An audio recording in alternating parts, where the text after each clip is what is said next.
একটি মেয়ে বিচারকের কাছে গিয়ে বিচার দিলেন, হুজুর একটি ছেলে আমাকে জোর করে ধর্ষণ করেছে। বিচারক তখন সেই ছেলেটিকে ডেকে পাঠালো।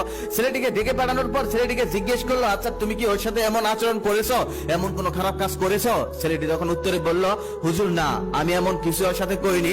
ওর সাথে আমার দীর্ঘদিনের সম্পর্ক ছিল, আমাদের মধ্যে যাই হয়েছে সম্পর্কের মধ্যে থাকাকালীন দুইজনের ইচ্ছেতেই হয়েছে। বিচারক তখন পড়ে গেল টেনশনে, কারণ দুইজনের বক্তব্য দুই রকম, দুইজনের বক্তব্য থেকে দুই রকমের আভাস পাওয়া যাচ্ছে। ধর্ষণ মানে হচ্ছে কোন মেয়ের ইচ্ছের বিরুদ্ধে তার সাথে জোর করে যৌন সঙ্গম করাকে ধর্ষণ বলে। মেয়েটি বলছে আমাকে সে ধর্ষণ করেছে, আর ছেলেটি বলতেছে আমাদের মধ্যে যাই হয়েছে ইচ্ছার বিরুদ্ধে হয়েছে। যদি এমনটা হয়ে থাকে তাহলে তো এটা ধর্ষণ হবে না। বিচারক পড়ে গেল চিন্তায়। তারপর মেয়েটিকে বলল, তোমার কাছে কি এমন কোন প্রমাণ আছে যে প্রমাণ দিয়ে তুমি প্রমাণ করতে পারবে সে তোমাকে জোর করে ধর্ষণ করেছে? মেয়েটি বলল না। আর কান্না করতে করতে বলতে লাগলো, আপনি আমাকে সন্দেহ করতেছেন? একটা মেয়ে কি কখনো তার ইজ্জত নিয়ে এমন কথা বলে? ছেলেটিকে তখন বলল, তোমার কাছে কি এমন কোন প্রমাণ আছে যে প্রমাণ দিয়ে তুমি প্রমাণ করতে পারবে তোমাদের মধ্যে যা হয়েছে ইচ্ছের বিরুদ্ধেই হয়েছে? ছেলেটি বলল না। বিচারক তখন আরো চিন্তায় পড়ে গেল, এখন সে করবেটা কি? তারপর সে অনেকক্ষণ ভেবে একটা বুদ্ধি বের করলো।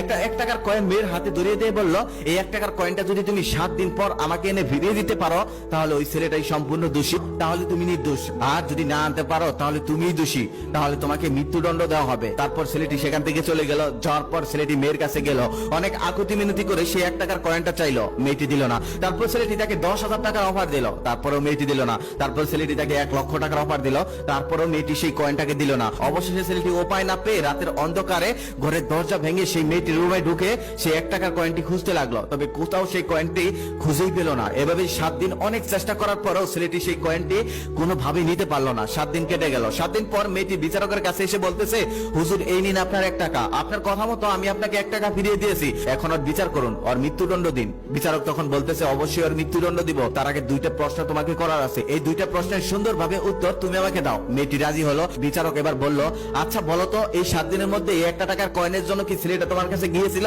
মেয়েটা তখন বলল, হ্যাঁ গিয়েছিল। প্রথমে অনুরোধ করেছে, দেইনি। তারপর 10,000 টাকা দিতে চেয়েছিল, দেইনি। তারপর সেই 1 টাকার কয়েনের জন্য 1 লক্ষ টাকা দিতে চাইছিল, তারপর আমি দেইনি। তারপর সে অবশেষে কোনো উপায় না পেয়ে রাতের অন্ধকারে আমার ঘরের দরজা ভেঙে আমার ঘরে গিয়ে খুঁজেছিল, তারপরে সে কয়েনটি পায়নি। আমি এই কয়েনটিকে এমন একটা জায়গায় রেখেছিলাম যেখান থেকে পাওয়ার পক্ষে কোনোভাবেই সম্ভবই ছিল না। যদি সম্ভব হতো তাহলে হয়তো সে পয়সাটা ছিনিয়েই নিত। তারপর বিচারক কিছুক্ষণ চুপ থাকার পর সেই 1 টাকার কয়েনটা তার হাতে দিয়ে বলল, এই নাও এই মূল্যবান কয়েনটি, তোমার ইজ্জতের ক্ষতিপূরণ, এখন বাড়ি চলে যাও। মেয়েটি এই কথাটা শুনে রেগে গেল। রেগে গিয়ে চিৎকার করে বলল, আপনি কেমন বিচারক? একটা মেয়ের ইজ্জতের দাম আপনি মাত্র 1 টাকার কয়েন দিয়ে পরিশোধ করতে চাইছেন? আপনি কি মনে করছেন নারীদের সম্মানের দাম এতটাই সস্তা?